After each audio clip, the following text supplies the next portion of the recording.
Dragon Ball, horror, kaiju, and more. Steven's Toy Reviews. Hey there, collectors. It's going to be Steven here, and welcome to a Patron's Pick review. And it's going to be a Deforeal double review. We're keeping up with some Final Wars goodness because, I didn't really care for the movie, but, kaiju designs are pretty awesome. It's going to be Deforeal Godzilla 2004 and Monster X. Yeah, but the Rick versions, I'm going to be taking a look at. The Rick is just X Plus's online web shop, and they came with an Auxilian for Monster X. I hope I'm pronouncing that right. It's been a while. And Godzuki.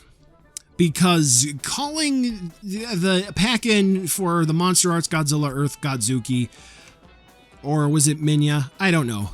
Calling it the wrong name, it went over so well in that review.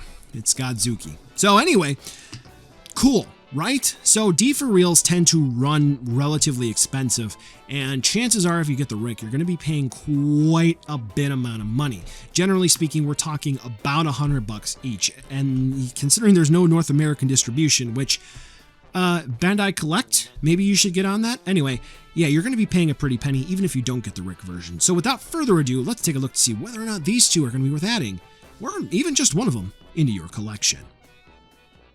First and foremost, I feel like we have to talk about Godzilla, and Godzilla is pretty dang cool. I will say that I've noticed that with some Godzilla Deforeals, it does seem like they are pretty heavy-handed when it comes to dry brushing that they include on the figure, which isn't necessarily an entirely bad thing. It just is something that stands out to me, which Godzilla does seem to be cast in a rather light gray vinyl with an bluish, grayish dry brushing to accentuate all of the keloid scarring, the scutes, the scales. And then when it comes to the dorsal plates, he has a nice frosted tip. But the blending and the shading on the dorsal plates looks really, really good.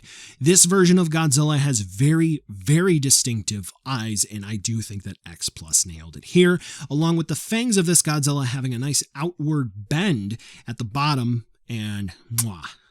Godzilla looks good.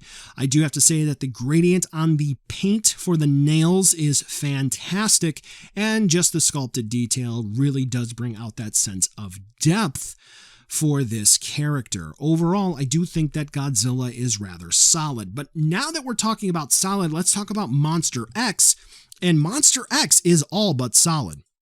What does that mean? You probably ask yourself, considering this is meant to be a soft vinyl figure. We'll talk about that in a second.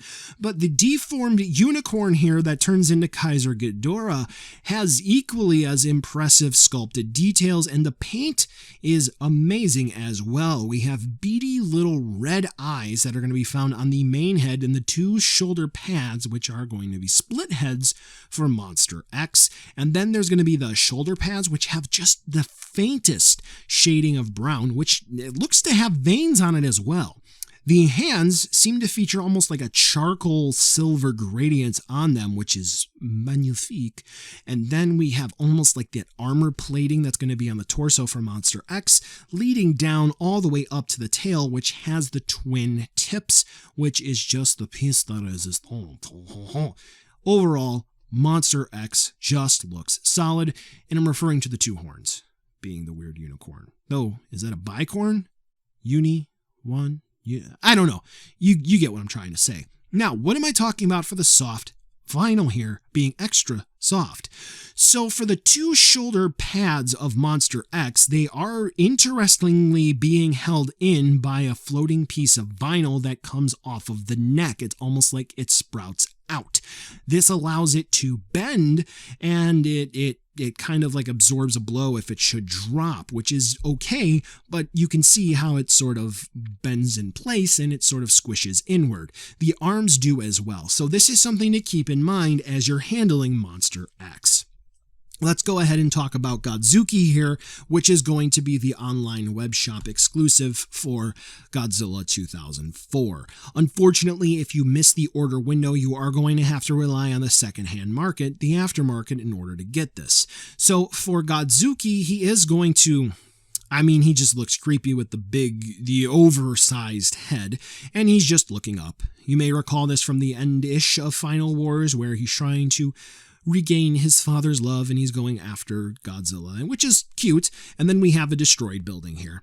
It would have been nicer if for somehow they were able to get Godzilla looking down, so this way they could have actually looked at each other, but perhaps it is to better recreate this scene. Godzuki does have a little bit of brown on his belly and his pectorals. Otherwise, Godzuki looks good. For the Exilian, I think that's all I'm going to say for this. Overall, looks rather solid as well. No real issues. You can see all of the nice veiny goodness with the nice paint application there. And the platform it's on is rather fine. I mean, I think if you're looking at it, you can see the details for yourself. The fish lips look good. We have a nice intricate blending of the brown and the grays. And the base, it just kind of looks like maybe a spaceship just cracked ground. I don't know. Kind of vague, but nevertheless, it is a rather nice bonus, which once again is a Rick bonus for ordering Monster X directly from X+. Now, with that out of the way, let's go ahead into a size comparison so you can see how big these two are going to be, because there's no articulation since these are effectively just statues. And as you can see, pretty much going to be your standard sizing for a Deforeal. There's nothing really to write home here in terms of sizing. So buy now, skip, or wait for a deal. Well, realistically speaking, you may be able to find these still in stock for the retail release version, which again would just be Godzilla and Monster X, no bonuses included, at maybe a few different import sites, maybe including HobbyLink Japan, or even Amazon Japan. They may have them as well, which both ship to the United States. If I'm able to find them, there will be affiliate links down below. But nevertheless, if you are looking to pick them up on their own, they're great. For the little bonus figurines that they do come with, which Godzuki is fine to recreate some scenes from Final Wars, I mean, hey, that's a nice little add-on bonus, but for the Exilian, it's fine. You can put it on your shelf. There are a whole bunch of other little mini add-on figures. Not too impressed with it, but it is nice to have. Overall, the Rick bonuses like this, they really help to seal the deal, I think, better than light-up versions. So I'm happy to have them than not. I think just would have been cool for Monster X would have been... I don't know. So I guess they get a one-up on me. But I like them. When are they doing Kaiser Ghidorah or Gigan? That's my next question. Hey collectors, that's going to wrap up the video today, and as always, thanks for watching, commenting, sharing, subbing, it all helps. I always enjoy responding to comments, so be sure to drop one down below and I will respond if I can. I do have supporters on Patreon as well, and each review gets an end card to show who is supporting each month, so here are the end cards. Camera batteries, SD cards, even hard drives. It's not possible without that support, so thank you so much from the bottom of my heart. Here's the final end card, so this way you can click subscribe, check out another video, or even check out the social media outlets. You know you want to. Before we end today, as in the description, there may be paid ad space, affiliate links, or product samples that were sent out in this video, so please check out the STR ad disclosure. Thanks again for watching, and I'll catch ya in the next video.